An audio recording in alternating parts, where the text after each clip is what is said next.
gas contract. Yes, but after that, he broke. Super power হওয়ার পরেও কোনো দ্বিপাক্ষিক বৈঠকে সেই ক্ষমতা উদ্ধতভাবে প্রকাশ করার নজির যুক্তরাষ্ট্রের কূটনীতিতে নেই। কিন্তু বিগত সব কূটনৈতিক হালচাল তোয়াক্কা না করেই জেলেনস্কিকে সরাসরি শাসালেন যুক্তরাষ্ট্রের প্রেসিডেন্ট ডোনাল্ড ট্রাম্প, তাও আবার বিশ্ব মিডিয়ার সামনে। Your country is in big trouble. Can I answer? No. You've done a lot of talking. Your country is in big trouble. I know. You're not winning. You're not winning this. You have a damn good chance of coming out okay because of us. Mr. President, we are staying in our country, staying strong from the very beginning of the war. We've been alone, and we are thankful. I said thanks you haven't in been this alone. cabinet, you and haven't not been only alone. in this cabinet. We gave you, through I this said stupid president, $350 billion.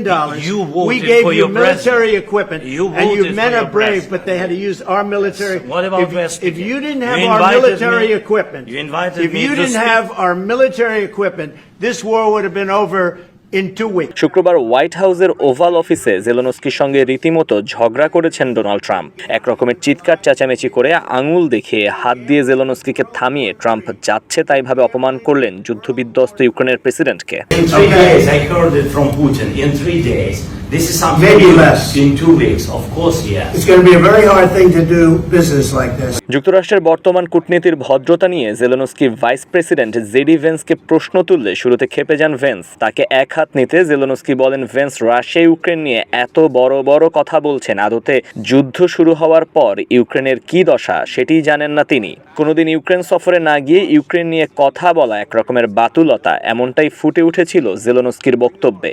He killed our people and he didn't exchange prisoners. We signed the exchange of prisoners, but he didn't do it. ততক্ষণ অবধি Trump চুপ থাকলেও Ukraine যুদ্ধ যুক্তরাষ্ট্রকে কিভাবে আগামীতে ভোগাবে Zelensky এমন প্রসঙ্গ তোলার সঙ্গে সঙ্গে ক্ষেপে যান ট্রাম্প। বলেন যুক্তরাষ্ট্র বর্তমানে ভালো অবস্থানে আছে এবং নিজ শক্তিমত্তা ধরে রেখেছে। জেলেনস্কির উচিত নিজের দিকে তাকানো, জেলেনস্কি তৃতীয় বিশ্বযুদ্ধ বাঁধানোর পায়তারা করছেন এমন অভিযোগও তোলেন Trump.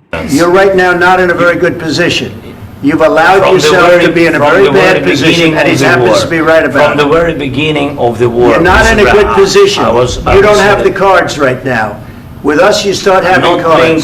Right now, you don't. You're playing cards. You're playing cards. You're gambling with the lives of millions of people. You're gambling with World War III. বিশ্ব মিডিয়ার সামনে কোনো দেশের রাষ্ট্রপতিকে এভাবে অপদস্থ করার নজির আগে যুক্তরাষ্ট্র দেখিয়েছে কিনা তা সুদূর অতীত ঘেটেও খুঁজে পাওয়া দায়। এই ঘটনার পর ট্রাম্প ঘেঁষা সংবাদ মাধ্যম ফক্স নিউজ বলেছে জেলেনস্কিকে ঘাড় ধাক্কা দিয়ে হোয়াইট হাউস থেকে বের করে দেয়া হয়েছে। জেলেনস্কি যুক্তরাষ্ট্রের প্রেসিডেন্টকে যে বেয়াদবি এবং অসম্মান করেছেন সেটিরই উপযুক্ত জবাব পেয়েছেন বলে দাবি করে সংবাদ মাধ্যমটি। ট্রাম্পের সঙ্গে ইউক্রেনের জ্বালানি চুক্তিতে যাওয়ার কথা ছিল। জেলেনস্কি হয়তো ভেবেছিলেন ইউরোপের সঙ্গে তার হম্বিতম্বি ট্রাম্পের বেলায় টিকে যাবে, কিন্তু এতে করে হিতে বিপরীত হওয়া শেষমেশ চুক্তি না করেই হোয়াইট হাউস ছাড়তে হয়েছে তাকে। পরবর্তীতে ফক্স নিউজকে দেয়া এক সাক্ষাৎকারে জেলেনস্কি কিছুটা নরম সুরই যুক্তরাষ্ট্রের সাহায্য প্রত্যাশা করেন, কিন্তু ট্রাম্প তার নিজস্ব সামাজিক যোগাযোগ মাধ্যম ট্রুথ সোশ্যালসে দেয়া এক পোস্টে বলেন জেলেনস্কিকে শান্তি আলোচনার জন্য ডাকা হলেও শান্তির পক্ষে তিনি নেই। যেদিন শান্তির পক্ষে কথা বলতে পারবেন সেদিনই তার হোয়াইট হাউসে পা রাখা উচিত।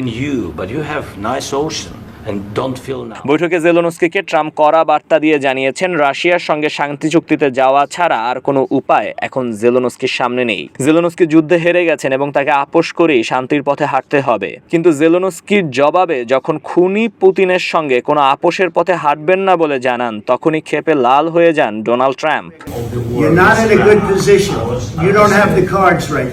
এদিকে ট্রাম্প জেলেনস্কির এই বৈঠক সাড়া ফেলেছে বিশ্ব রাজনীতিতে। রাশিয়ার পররাষ্ট্র মন্ত্রণালয় ট্রাম্পের প্রশংসায় পঞ্চমুখ। তাদের দেয়া এক বিবৃতিতে দেশটি জেলেনস্কিকে মিথ্যাবাদী এবং বদমাশ বলে আখ্যায়িত করে ট্রাম্পের সংযমের প্রশংসা করেছে। জেলেনস্কির ঔদ্ধত্যপূর্ণ আচরণের পরেও ট্রাম্প যে তাকে থাপ্পড় মারেননি এটাই অনেক বলে মন্তব্য করেছে রাশিয়া। রাশিয়ার পাশাপাশি ট্রাম্পের নিজ দল রিপাবলিকানরাও ট্রাম্পের কড়া আচরণের প্রশংসা করেছে। রিপাবলিকান নেতারা জানিয়েছেন ট্রাম্প সবার আগে আমেরিকার সম্মান দেখেছেন, জেলেনস্কির বেয়াদবিকে পাত্তা না দিয়ে ট্রাম্প তার উচিত জবাব দিয়েছেন। এতদিন আমেরিকায় একজন যোগ্য প্রেসিডেন্ট পেল এমন মন্তব্য করেছেন দেশটির অর্থ এবং কৃষি মন্ত্রী সহ বেশ কয়েকজন রিপাবলিকান নেতা। You have a damn good chance. এদিকে জেলেনস্কির পক্ষে দাঁড়িয়েছেন ইউরোপীয় নেতারা। Germany, Poland, France, Italy, Britain, Hungary, Denmark এবং ইউরোপীয় কমিশন সবাই জেলেনস্কিকে সাহস দিয়ে পৃথক পৃথক বিবৃতিতে জানিয়েছেন ইউক্রেন সত্যের পক্ষে লড়ছে। সেখানে জেলেনস্কি নিজ দেশের মানুষের জন্য যা আত্মত্যাগ করছেন তা অতুলনীয়। Military equipment, and your men are brave, but they পাল্টাপাল্টি বিবৃতিতে পরিস্থিতি এখন ঘোলাটে। মুখোমুখি যুক্তরাষ্ট্র ইউরোপ সম্পর্ক এবং 3 বছর ধরে চলমান রুশ ইউক্রেন যুদ্ধ কোন দিকে মন নিবে সেটি ছেড়ে দিতে হচ্ছে অনিশ্চিত আগামীর হাতে। This is something Maybe new less. in 2 weeks, of course, yeah.